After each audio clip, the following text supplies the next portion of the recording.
Esa consulta es inconstitucional. Quiero decirles con toda claridad que esa consulta no se va a celebrar. No hay derecho de autodeterminación, no hay derecho de secesión de una parte del territorio. Si nos viene con el derecho a la autodeterminación, tenemos que decir rotundamente no. No ahora y no siempre. No y no. Lo que han planteado esta mañana algunos partidos políticos de Cataluña es radicalmente contrario a la Constitución y a la ley.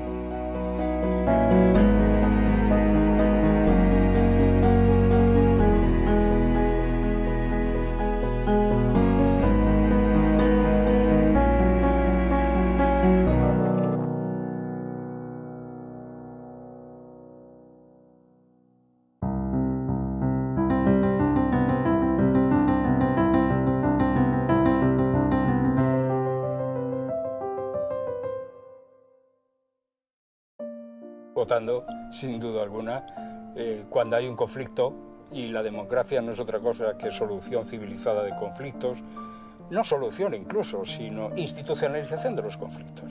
Y hay que tomar decisiones, se toman decisiones por un criterio de mayoría-minoria, y eso solamente se puede hacer mediante votaciones. Però no és votar i ja està. És a dir, jo crec que l'important de la votació són dues coses. Una, que hi hagi temps perquè tothom expliqui la seva posició. És a dir, una votació ràpida i en un moment, en cap calent, no. És a dir, hi ha una discussió, doncs miri, hi ha aquesta proposta i aquesta, l'expliquem bé, llavors votem. I segon, la participació. És a dir, hi han d'anar tots a votar. O sigui, una votació que hi hagi un percentatge molt petit de les parts implicades tampoc és una votació que resolgui la discussió. Saps aquests vells que diuen no vaig al metge perquè no vull que em trobin res? Saps? Aleshores jo em trobo que és aquesta sensació que jo tinc una fractura potser al colze i no em vull fer la radiografia perquè no vull saber si tinc alguna cosa trencada, que és absurd, perquè si tinc alguna cosa trencada la podré arreglar. Jo tenia entès que s'havien de decidir les coses votant i xerrant-les una mica abans i després votant. Passa que sóc un idealista, suposo que no. Que les coses no van així últimament, però sí. Jo entenc que votar és la manera natural de resoldre les coses i els conflictes, la veritat. Mira, jo, que no sóc català ara mateix, perquè sóc madrileny, tributo a Madrid, perquè porto 10 anys i pico vivint a Madrid, i per tant jo m'he fet gran a Madrid. Soc madrilenyo integral. I a més ja et dic, pago els impostos, tinc un lloguer allà, etcètera. I jo, la gent del carrer, o sigui, que vas a comprar el pa a la meva veïna, jo és que lavapiés, que tu ja ho sabràs, doncs la gent, tot això, la gent de lavapiés ho veu normal. Pues hacer lo que queráis, pues oye, ya, y basta de tabarra, et diuen, i basta de tabarra, saps? Perquè ja la gent n'estem una mica farts, escolti, doncs deixeu que la gent vagi a votar. Jo crec que si tens dos dits de front, veus que és un riu de gent, que és una representació molt àmplia de la població la que demana un nou camí. Aleshores, per mi és el gran moviment que genera passos, que demana passos, i que és incontestable. Aquesta mena de pedra enquistada que d'allò ho trobo increïble. A mi em sembla que es trobarà la manera. A mi em sembla que es pot trobar la manera. I crec que tots ens hem de treure del cap una mica la idea de que la consulta és anar en contra d'algú, no? Crec que hem de desdramatitzar potser el fet que un país voti, perquè és un acte democràtic i representa que vivim en un país democràtic, no? I negar el vot a un poble, doncs per mi és autoritarisme. Per què les fronteres no les decidim votant i en canvi tot l'altre ho decidim votant? Per què acceptem amb tota normalitat qualsevol país que aconsegueix la independència a través d'una guerra?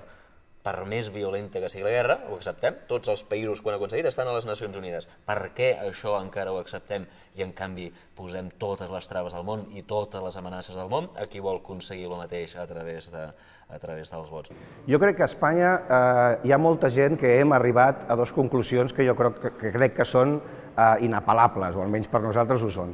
La primera és que l'estat espanyol, o el regne d'Espanya, per dir-ho de manera més pomposa i oficial, està en col·lapse.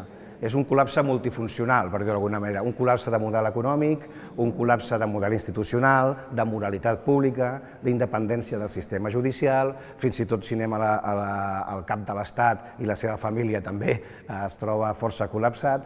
És a dir, l'estat que neix al 78, fa pràcticament 40 anys, doncs ha arribat al final d'un camí. Claro, la independencia de Cataluña, en este caso, si estamos hablando de eso, influye en muchas cosas, no solamente influye en los catalanes. Entonces, ¿hasta dónde se pone el límite de quién vota y quién decide lo que pasa?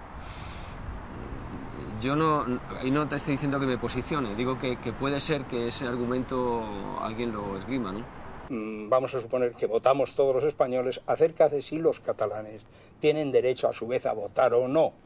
Y vamos a ver cuál va a ser el resultado. Y el resultado más obvio, más evidente que tenemos todos a la cabeza es que muy probablemente salga que no en el conjunto de España por aproximadamente un 70% y que en cambio salga que sí en Cataluña por a lo mejor un 80%. Y entonces, ¿qué sucede? Es una situación absolutamente inviable y no hemos hecho más que retrasar el problema, porque implicaría que si los catalanes tienen que ajustarse a lo que decide la mayoría del resto de los españoles, que sin embargo es minoría entre ellos, de lo que estamos haciendo, lo que estamos consagrando, es la tiranía de la mayoría. Según la teoría de la democracia, esa tiranía es algo perfectamente repudiable, es algo de lo que la democracia debe huir. Dice la teoría de la democracia, bueno, claro, pero es que las minorías y las mayorías son alternativas, pero esto es también un engaño y una mala fe, puesto que los catalanes, como catalanes, jamás podrán ser mayoría en el conjunto de España. En consecuencia, lo que se está diciendo es que la mayoría impone prácticamente mano militar y, en último término, su criterio mayoritario sobre una minoría que, sin embargo, es casi unanimidad en su propio territorio. Es una situación que aboca al mismo fracaso en què estem ara. Estat en col·lapse, estat irreformable, quina solució té? Molta gent s'ha trobat, diguéssim, a l'atzucac de dir, escolta, si aquest estat no funciona i no es pot canviar, hem de trobar un nou estat, un nou model polític. I per això molta gent arriba al sí, no des del catalanisme clàssic, no des de la llengua i la cultura, no des de drets històrics, sinó que arriba davant d'una confirmació empírica. El que no funciona i no es pot canviar s'ha de substituir. Hem d'oblidar que el principi democràtic és el principi jurídic fonamental. O sigui, la Constitució ve després d'aquella democràcia, no al revés, que sembla que sigui el que actualment s'està dient. El que no està en la Constitució no és democràtic, i sinó que és gràcies a la democràcia que existeix la Constitució.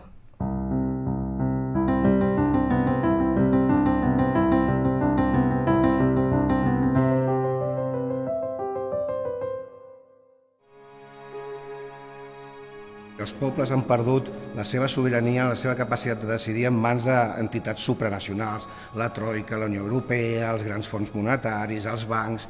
Llavors, el que estem parlant a Catalunya, el que estem, jo crec que tocant el moll de l'os, és els pobles hem de recuperar una sobirania que vam cedir a grans instàncies per poder decidir el nostre futur. Home, que els catalans tenim dret a votar sobre el nostre futur, a mi em sembla obvi.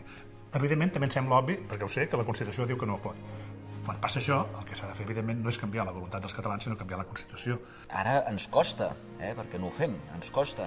Però també hi havia un dia que ens costava que una dona pogués divorciar-se sense el permís del marit, del pare i de tota la família. I avui dia és absolutament normal que si la dona vol marxar, doncs se'n va. I no ha de donar explicacions i no ha de tenir cap mena de justificació. I és veritat que va haver un dia que va jurar que estaria casada sempre, i és veritat que va haver un dia que estava enamorada, però simplement perquè li dona la gana, avui dia agafa i se'n va. Doncs això hi haurà un dia que també passarà en els països. No és normal que estiguem encadenats per tota la vida simplement perquè els nostres avantpassats o nosaltres mateixos vam prometre que tindríem la Constitució, però escolta'm, si canviem d'opinió hem de poder canviar. No hem d'estar lligats per sempre, i el mecanisme de canviar d'opinió és a través dels vots. Jo no crec que sigui una qüestió tan política com personal i d'identitat, és a dir, tots volem ser el que som. Després, políticament, ja buscarem les eines perquè cadascú se senti millor en el que és. Precisament nosaltres escollim uns representants polítics que organitzaran això per nosaltres, perquè potser no tots tenim la capacitat d'organitzar un estat. Escolta'm, desgraciadament la història recent europea està plena de conflictes, fins i tot conflictes bèl·lics que fan por, posen la pell de gallina, on no es plantejava votar, on hi havia una tibantor terrible, agressiva. Aquí volem votar. El derecho de autodeterminación no prejuzga el resultado, no prejuzga, es decir, reconocer que una colectividad que tiene clara conciencia nacional y que además es nación, digan lo que digan los tribunales, tiene derecho a determinar su futuro, no prejuzga que este futuro haya de ser independentista. La independencia, ni la anexión, ni nada, no prejuzga nada. Es simplemente el reconocimiento honrado de una capacidad que tienen los entes nacionales para determinar de forma autónoma su voluntad, su destino, su forma de convivencia. A mi el que m'impressiona més és veure com els polítics fan com que no escolten quan tenim, per exemple, estadístiques fetes serioses i fiables en el qual ens diuen que més del 70% dels catalans estan a favor de la consulta. Això són dades fiables i que han de tenir en compte. Un polític actual no hauria de ser un gestor amb limitacions d'unes coses. Mira, això no ho puc fer perquè, clar, no es pot fer. No. La política està viva, la gestió està viva de la societat i ara la societat ens porta cap aquí. Faci-ho vostè, que treballa d'això. Els catalans depenem de l'Estatut d'autonomia. L'Estatut d'autonomia no és una norma estranya que tendeixi a la il·legalitat, com sembla, sinó que és una norma espanyola que prové de la pròpia Constitució i l'article 122 permet fer tot tipus de consultes, de fòrums, per conèixer el que pensa la població. I aquest que pensa la població no és contradictori en cap sentit a la legalitat vigent. Si no s'hagués volgut fer així, no constaria. Però, per altra banda, el que no està expressament prohibit en dret és que està permès. Per tant, els catalans l'únic que podem fer és utilitzar les nostres formes d'autogovern. L'autogovern ens el donen perquè l'organitzem, perquè el gestionem, com ens sembla convenient. I a ningú li semblaria lògic que aquesta porció d'autogovern que ens dona l'Estatut dimanant de la Constitució no el poguéssim gestionar democràticament amb una consulta.